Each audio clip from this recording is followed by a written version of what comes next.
और स्पीकर के ऊपर जो खड़े हैं ना दोनों तरफ वो नीचे चले जाए और गिर जाएंगे बच्चों, गिर जाएंगे।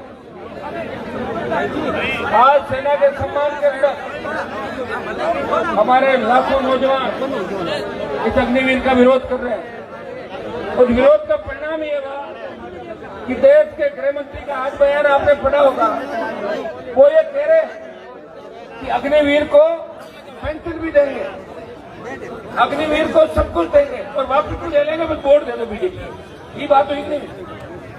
पहले भी तीनों कृषि बिल लाए, आंदोलन हुए और हमने एनडीए छोड़ के 70 दिन सड़क जाम करी। आप हजारों लोग साथ थे। अग्निवीर के मामले में भी आप तैयार हो जाओ, सेना का सम्मान लौटाएंगे और पूर्व की भांति सेना भर्ती रैलियां कराएंगे। ये देश भारतीय जनता पार्टी के लोगों की बपोती नहीं है। हम लोगों ने आजाद करा था हिंदुस्तान को, तब बीजेपी बनी भी नहीं थी, 80 में बनी भारतीय जनता पार्टी। तो मोहन जी तो ज्वाइन करी होगी 2010 में, कांग्रेस वाला जगह देखो बढ़ गया। तो भाई मैं आपके भी यही कहना चाहूँ कि हमारे इस भाई को न्याय दिलाने के लिए हम पूरी ताकत के साथ लड़ाई लड़ेंगे। आज हम प्रशासन को चुनौती दे रहे हैं। हमारे शिवलाल जी गोदारा ने आह्वान कर दिया कि सारे हाईवे जाम करेंगे। ये तो बीकानेर का हाईवे जाम हुए, कल से ये आंदोलन पूरे राजस्थान के अंदर तमाम जिला मुख्यालयों पे किसान के बेटे और कांग्रेस पार्टी का आह्वान तो सुशीला जी और ये करेगी। मैं राष्ट्रीय लोकतांत्रिक पार्टी के जवानों से आह्वान करता हूं कि कल कांग्रेस और आरएलपी मिलकर हमारे जवान कल प्रत्येक जिला मुख्यालय पे प्रदर्शन करेंगे और आवश्यकता पड़ी तो बीकानेर के अंदर 2 लाख लोगों की रैली करेंगे। इस सरकार की ईंट से ईंट बजाएंगे और दिल्ली की सरकार की ईंट से ईंट बजाएंगे। जब तक इस परिवार को न्याय नहीं मिल जाता तब तक हम यहां से हटेंगे नहीं, प्रयास करेंगे। मैं धन्यवाद दूंगा सुशीला जी को, हमारे जिला प्रमुख जी को, विशेष रूप से फिर मंगलाराम जी को, मैया जी को, दीप जी को, बाकी तमाम हमारी लीडरशिप जो नए वाले सारे नेता, सारे प्रभु जी और सारे नए नेता, प्रभु जी आप काम काटने को लाइक वो जितने भी लोग हैं और सबको धन्यवाद। सरपंच प्रधान जी पाक्यू और तमाम शिवलाल जी आगे सर मोहन जी, विजयपाल और ये सारी टीम जितनी भी है ना। और मैं शहीद के पिताजी को, भाई को आश्वस्त करना चाहता हूं, हम इस दुख की घड़ी के अंदर आपके साथ हैं। हमें यहाँ इस मंच पे कोई राजनीति नहीं करनी। जहां भी इस देश प्रदेश के अंदर किसान जवान को आवश्यकता पड़ेगी, अभी तक तो हमें कोई सत्ता के अंदर जाने का लालच नहीं हुआ। जिस दिन सत्ता में एंट्री मारनी होगी आप बता देना। आप थक गए, सरकार तो तैयार बैठी है। आओ हनुमान जी हमारी सवारी करो। मेरा सवारी करने का मन नहीं फिरा। एक बयान एक साथ मिलकर कांग्रेस बीजेपी के अंदर बैठे लोग राजस्थान में एक बयान एक साथ दे दे कि ठीक नहीं है, हम कल शहीद स्मारक पर धरना देंगे। 24 घंटे के अंदर अंदर आपका सुबह तक आ जाएगा, शहीद का दर्जा मिल गया। लेकिन दम नहीं हमारे नेताओं के अंदर। यही कारण है कि हमें जो बच जाते हैं उनको सड़कों में बैठना पड़ता है और जब सत्ता में आ जाते हैं तो भाइयों को, पीछे वालों को भूल कर सत्ता का आनंद लेते हैं। बार बार परिपाटी होगी, एक बार ये एक बार ये परिपाटी चली, इसलिए हम कमजोर पड़ गए। लड़ना भी देखो अब आप लोग, मुझे तो याद है जब मैं कॉलेज में पढ़ा करता था, बीकानेर के छात्र आंदोलन सबसे बड़े हुआ करते थे। कोटा के छात्र आंदोलन जैसे मान लिया, मतलब बच्चे फिर मेहनत करते हैं, झंडे लेके घूमते हैं। जब उनको मिलता है कि लगता है टिकट तो मिल नहीं रहा है तो फिर क्यों खराब हो, इससे तो बिजनेस कर लें भाई, आराम से जिंदगी तो जिए।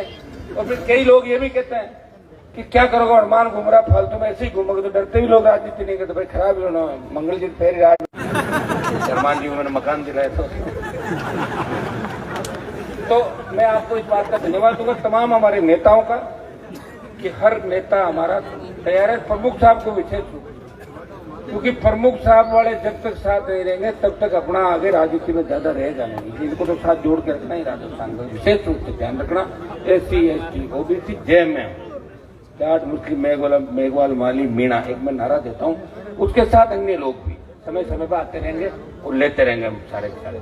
लेकिन इन सबको साथ लेकर अगर हम लड़ेंगे तो निश्चित रूप से राजस्थान की सत्ता पे भी आपका कब्जा होगा। सत्ता के शिखर पे आप लोग बैठ जाओगे। थोड़ा धैर्य आपको रखना होगा। कई परिस्थितियां ऐसी रही, कई हालात ऐसे रहे, हम लोग एक साथ बैठ नहीं सकते, हम लोग एक साथ रह नहीं सकते, दूसरे के पास चले जाते हैं। अपने आदमी को मारने में हमें बहुत आनंद आता है, सामने वाले के पास जाकर फिर रोते हुए आते हैं, यार गलत गोटे भी गड़बड़ कर फिर घर बैठ जाते हैं। तो इन बातों को हमें विशेष रूप से सोचना है। विशेषकर नौजवानों को आह्वान करूंगा कि इसके साथ साथ एक ध्यान रखना, नशे से दूर हमें रहना। अभी जिस तरह नशा फैल रहा है राजस्थान में, भाइयों चिंता का विषय, समाज खराब हो जाएंगे। और जब युवा खराब हो जाएगा ना तो फिर उन समाजों को भी कोई नहीं पूछेगा। ये नारे लगते हैं देश के अंदर, आप गीत गाए जाए, कोई सिख, कोई जाट, मराठा, कोई गोरखा, कोई मद्रासी, कोई नहीं गाएगा गीत। जब आपके लोग लड़ेंगे ही नहीं, कमजोर हो जाएंगे, तो आपको कौन मानेगा? इसलिए आपको मजबूत रहना। मजबूत कौन रहेगा? जवान, छात्र, जवान को संस्कृत रूप से संस्कार के साथ जिए, अपनी कौम का इतिहास पढ़े, अपने बुजुर्गों का इतिहास पढ़े, अपने लोक देवताओं का इतिहास पढ़े और अपने देश के लिए क्या किया, किस वातावरण में हम रहते हैं, किस तरह रक्षक के रूप में लोग हमें मानते हैं। जिस गांव में अपने 20 घर होते हैं, वहां दूसरे समाज ये कहते हैं इस गांव में चिंता करने की बात नहीं, 20 घर जाटा का है, कोई दिक्कत को नहीं, खतरों को नहीं, जाट रहे हमारे गांव। ये आपको संदेश भी देना है, खाली कहना नहीं है, इस बात का संदेश भी देना है। मैं कल हमारे वहां नागौर में एक राजपूत समाज के परसों गांव के अंदर गया, जाट समाज भी, राजपूत समाज भी। मैंने कहा तुम यहाँ शेड्यूल कास्ट के लोगों पे जो अत्याचार करते हो ना समय समय पे, इससे बदनामी हो रही पूरे प्रदेश के अंदर। आपकी ड्यूटी ये है, ये हमारे भाई पिछड़े हैं, इनको बराबर लाना आगे।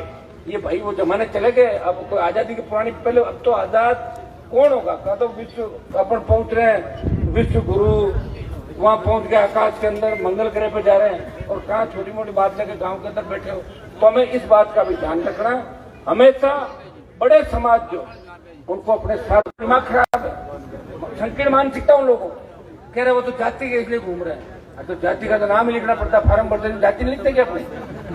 जाति एमएलए का फार्म भरोगे, मंगल भी लिखना नहीं पड़ता उसके अंदर, ये जाति इतने मुकदमे फलाना नहीं है, कितनी प्रॉपर्टी सारा अपन लिखते हैं। तो जिनके नहीं है प्रॉपर्टी वो लिखते हैं मेरे पास नहीं है। तो सबसे गरीब विधायकों में नाम मेरा आया और 5 जो गरीब एमपी देश में उसका भी छप गया, लेकिन 5वें नंबर पर नहीं, थोड़ा 2-3 पे आ गया था। तो ये तो हमें लिखना पड़ेगा भाई। तो लोग अगर कुछ क्या, हमें इन बातों का ध्यान नहीं रखना। हम मजबूत हैं, देश हमारी ओर देख रहा है, प्रदेश हमारी ओर देख रहा है। ओलंपिक के अंदर भी सबसे ज्यादा गंगा के तट तक अगर सबसे बड़ी आबादी थी वो हमारी थी। धीरे धीरे अगर देखेंगे डीएनए में कौन कौन है, तब तो बहुत बड़ी संख्या हो जाएगी अफगानिस्तान गंगा तक। तो डीएनए हमारा एक था, कुछ भाई इधर चले गए, कुछ इधर चले गए, कुछ दूसरी जगह बैठ गए, लेकिन हम सब भाई है। इस बात का भी हमें ध्यान रखना।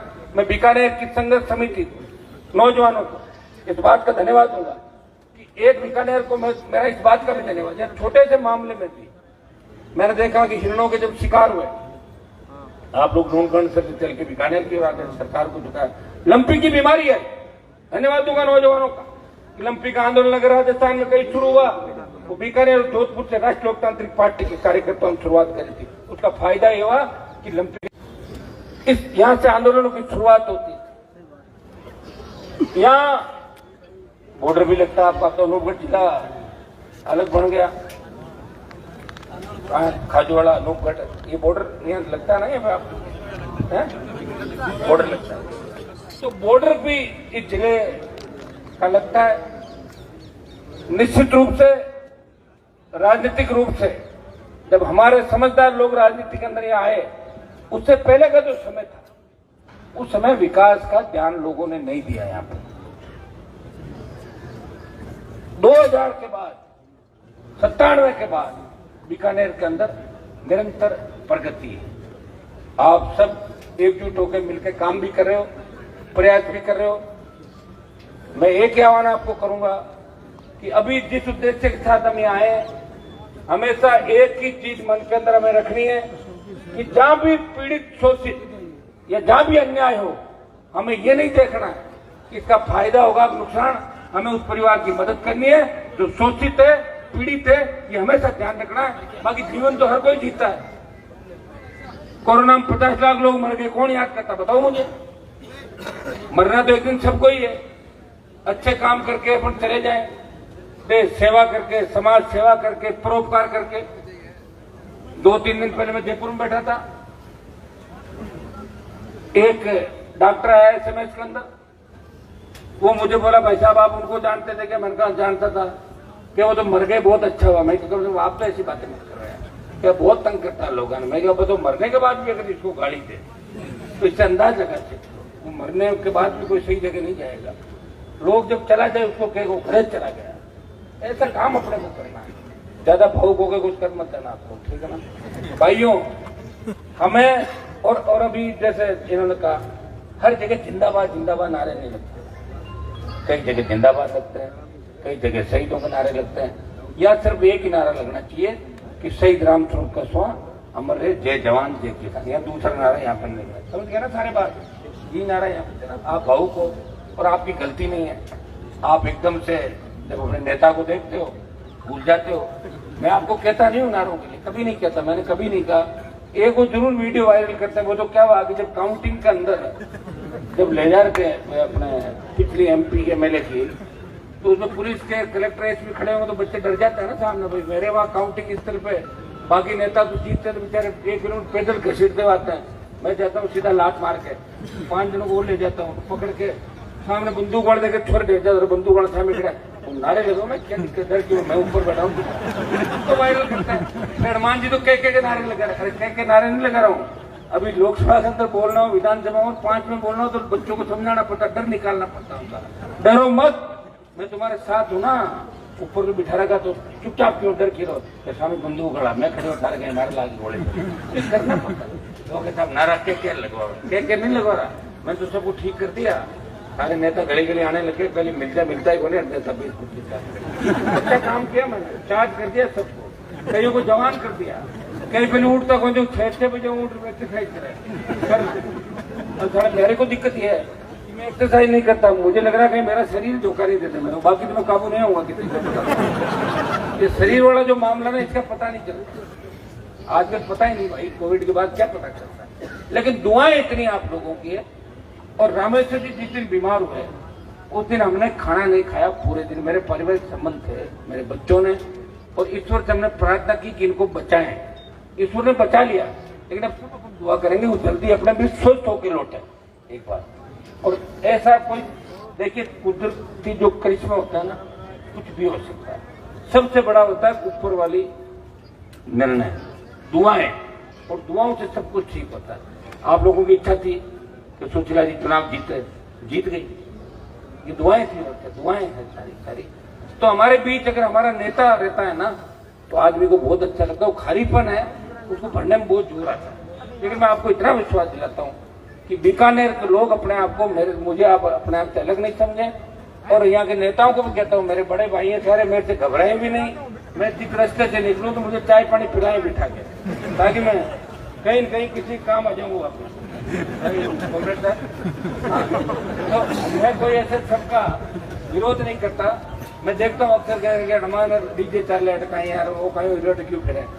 मेरा कोई मकसद ऐसा नहीं है। मुझे तो इच्छा थी कि मैं सरकार छोड़ूं। मंगल जी मुझे मेरी चिंता करते थे उस समय कि राज में होता है, बात ये भी ठीक कह रहे थे। क्योंकि जब मैंने देखा सीट तो एक ही आई है, 25 साल से लड़के वापिस एक पे ही आ गया, तो 25 साल वापिस कहाँ से लाऊंगा बताओ मुझे। तो 25 साल वापिस ला के फिर 25 साल लड़े आदमी। तो भाइयों लेकिन फिर भी कुछ लड़ने वाले चाहिए, कुछ सरकार के अंदर रहने वाले चाहिए, कुछ विपक्ष में लोग चाहिए, सब जगह लोग चाहिए, तभी काम होगा। तो मैं लड़ाई के अंदर तो आपको चिंता नहीं करने की आवश्यकता। लोकसभा में गया तो भी आपका सम्मान बढ़ाया, हर लड़ाई लड़ी, और देश में बात चली कि राजस्थान का सांसद लड़ाका है तो किसान कौम की रखवाली के लिए कहीं भी आ सकता है, जा सकता, हर व्यक्ति को साथ लेके चलता है। और ये मैं आपको विश्वास दिलाता हूँ कि मैं हर आगे बढ़ने वाले आदमी के साथ हूँ। मैं चाहता हूँ कि नए नेता हमारे ऊपर के आए, क्योंकि जो लंबी लड़ाई सड़कों पर लड़ सकते हैं, एनर्जी और उम्र ही होती है सबसे ज्यादा। आज 25, 30, 35 साल का जो नौजवान लड़ सकता है वो हम थोड़ी लड़ सकते हैं, और हमसे आगे वाले 80 साल के वो कैसे लड़ाई लड़ेंगे। हम चाहते हैं नए लोगों को मौका मिलना चाहिए। और मैं तो पार्टी इसलिए बनाई, मैं क्या उन्होंने कोई टिकट कटे तो भी तैयार और नहीं बेटा जो मैं क्या आपने अलग चल रहा है तो बात मैं क्या कर सकता हूँ। बाकी मेरे जितना प्रयास कोई नहीं कर सकता और मुझे इतना सीधा व्यक्ति 5 आदमी कह देते हैं कि आपको ये काम करना है, मैं वही कर देता हूँ। मैं किसी को धोखा नहीं देता और मेरे को तो अक्सर धोखा लोग 80% देते ही रहते हैं, मैं लेता रहता हूँ। मन ध्यान है कहूँ तो ये लास्ट में, लेकिन इलाज नहीं है, मुझे आगे की ओर जाना है। तो मैं धन्यवाद दूंगा आप सब नेताओं को, या तमाम नेता को जो बैठे हुए 4-5 दिन से। अब अपनी अगली जो मंजिल होगी वो इस परिवार को न्याय दिलाने की, दीपाराम जी, परिवार को न्याय दिलाने की जो हमारी मांग है वो मांग राजस्थान की और देश की सरकार पूरी करे। वो संघर्ष समिति अभी बात करेगी, इनके पास कोई अगर मैसेज है ये बता देंगे, नहीं तो अपन आह्वान करेंगे कि पूरे राजस्थान के अंदर इस आंदोलन को गति कैसे दें और इस भजन मंडली भजनलाल सरकार को घेर ले राजस्थान के अंदर, ये काम हम करेंगे। धन्यवाद आप।